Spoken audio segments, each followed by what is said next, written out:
good to see you. Thank you. What a warm, warm welcome at CPAC. I am so glad you're here. We're going to have an absolutely phenomenal, successful year this November, won't we?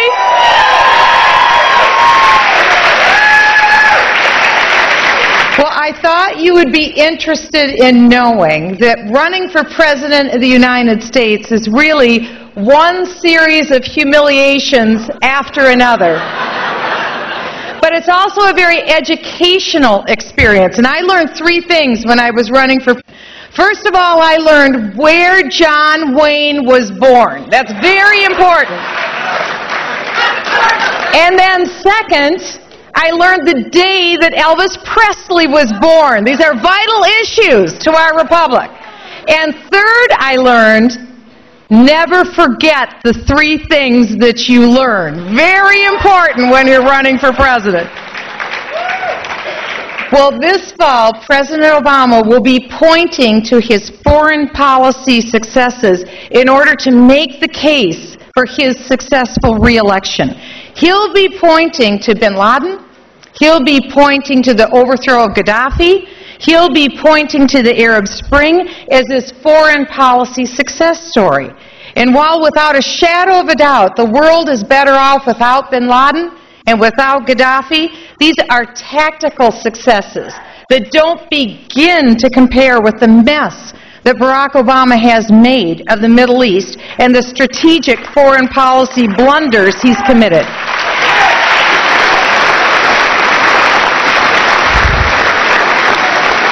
Because you see, a president's foreign policy changes the course of history. Look at Jimmy Carter. His errors in Iran clearly directly led to the rise of modern-day jihad, and that changed the course of history. When Bill Clinton failed to take out bin Laden, despite knowing his whereabouts, that changed the course of history. And when Ronald Reagan initiated peace through strength and won the Cold War, that changed the course of history.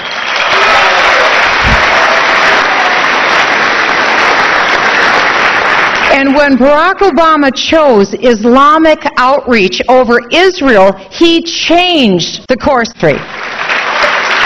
No president since the modern state of Israel has failed to stand by our ally Israel. Only President Obama. Consider Egypt. The president spurned the president of Egypt when he took his first foreign trip to Cairo, and in an absolutely shocking move, he invited the radical Muslim Brotherhood to hear his speech when Mubarak's policy was to keep the Brotherhood at arm's length. The Muslim Brotherhood's mission is the spread of global jihad, and their leader has called for the demise not only of the United States but also of Israel.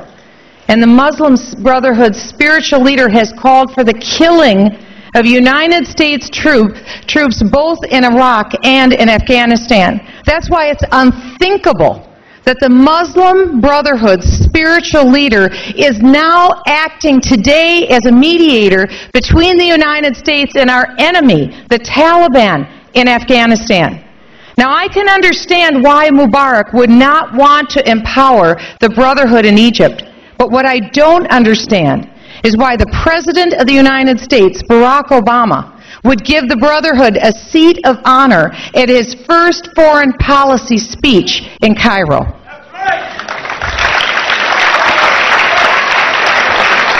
During an interview a year ago with Bill O'Reilly, just before the Super Bowl, President Barack Obama said essentially, "Don't worry, the Brotherhood isn't a threat. They don't have majority support in Egypt." Then Obama failed to stand by Mubarak, and that helped fuel the revolution in Egypt. And it led to a regime that was based on Sharia law, with 72% of the seats in the lower house in Egypt now occupied by the Brotherhood and the even more radical Salafist Party. And in the last year, what's happened? It's reported that because of the persecution, over 100,000 Christians have had to flee Egypt. The Israeli embassy was overrun, and there are calls now for ending the 30-year peace treaty between Egypt and Israel. And the spread of radical Islam has not been confined to Egypt. The rise of political Islam has brought Sharia law now to Tunisia and Al-Qaeda to Libya, as I warned during the presidential race earlier this year. Not exactly your Ronald Reagan foreign policy success story. Obama's miscalculations are changing history, as we are now on the verge of a nuclear Iran. And Iran is committed to both the destruction of Israel and of the United States. And they are the epicenter of global jihad. And that explains their commitment to developing nuclear weapons as the ultimate expression of imposing their will on the world. And failing to appreciate Iran's deadly nuclear goal, Obama has chosen the wrong side once again, because he's ignored the true democracy movement in Iran. That's our best hope of defeating an Iran with deadly genocidal intentions. Now, we credit our brave troops for winning the war in Iraq at a very tremendous cost. But the president recently chose intentionally to lose the peace. This past week, the administration announced once again they intend to do the same thing in Afghanistan. And they will likely lose the peace in Afghanistan. It's unthinkable. After a decade of effort to defeat global jihad, Obama, for the sake of his political re-election, has chosen to hand Iraq to the Iranians. Only Obama could snatch defeat from the jaws of victory and call it this.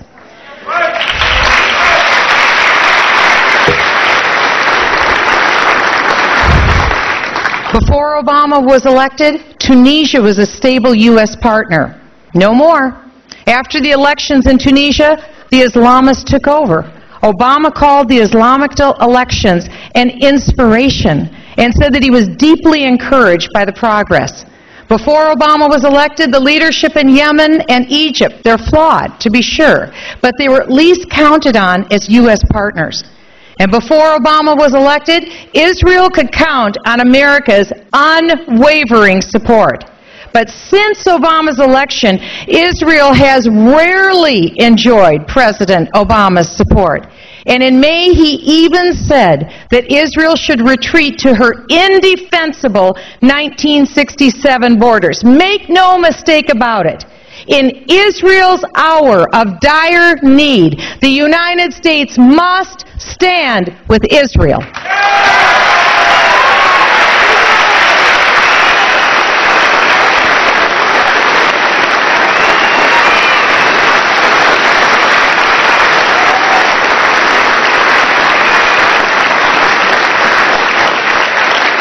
In a bad case of miscast priorities, the president thinks that Israel building apartment buildings on her own land is worse than Iran getting a nuclear bomb.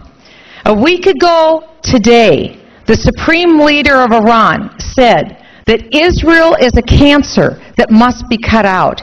And at the very same time last week, Iran launched a new satellite. And they threatened any nation that tried to stop Iran's nuclear ambitions with 10 times the violence in return. They mean business, and we need to pay attention. The State Department now designates Jerusalem as an international city. And in a bizarre move, our State Department won't even acknowledge that Jerusalem belongs to Israel. Jerusalem does belong to Israel.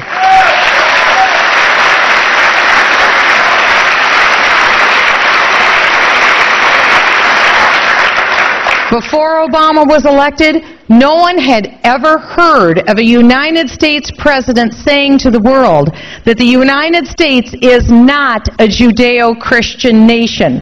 I'm here to say we are.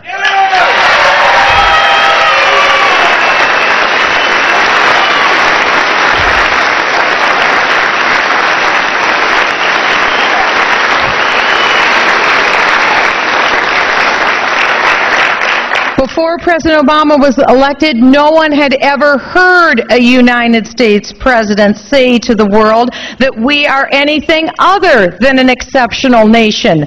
We are.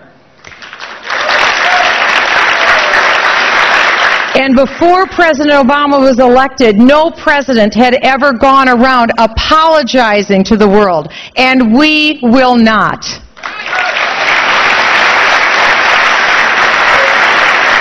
A president's foreign policy does change the history of the world, which is why Barack Obama cannot have a second term as president.